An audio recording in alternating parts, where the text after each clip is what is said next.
What's good, YouTube? It's your boy CJ Merk. In today's video, I'm showing y'all my very first build that I made in 2K26. Mind y'all, this build is like that, and I didn't even hit 99 yet or put any cap breakers on it. I'm gonna put a couple clips at the end of the video so y'all can see how it moves and how it plays. But besides that, let's get into the video. Alright, the first thing I did was made a 6'6" point guard with a 6'8" wingspan. The weight is gonna be 184, and the hand don't really matter, but I'm right-handed if you wanna know that.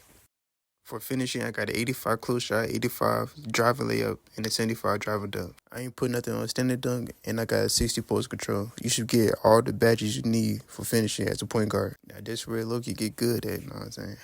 My boy got a 93 mid-range with a 93-point shot. This should give you set shot specialist on Hall of Fame and 68 free throw. Now for the playmaking, I got a 65 pass accuracy, a 90 ball handle, and an 85 speed with ball.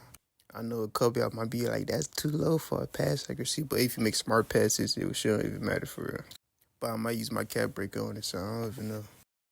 For defense, I got a 39 interior, 84 perimeter, 54 steal, and 34 block. This is where I was going to put most of my cap breakers, either on steal or whatever like that, but this should be good. If you're not a lot of niggas down, you should be straight, bro. And again, I'm a point guard, so I wasn't really worried about rebounds, but I'm a 6'6" point guard, so I should be taller than most point guards if I need to rebound, you know what I'm saying? And for my physical attributes, I got an 85 speed, 71 agility, 62 strength, and a 65 vertical.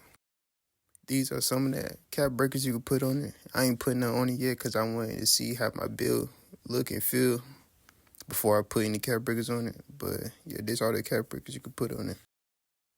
This build also get a lot of badges, but you can put your +1 and +2 on it to make it even better. As I did, I put it on safety shooter and set shot specialist, I think. But yeah, this we can do it. I'm gonna show you the rest of the badges and then we're gonna get into some gameplay.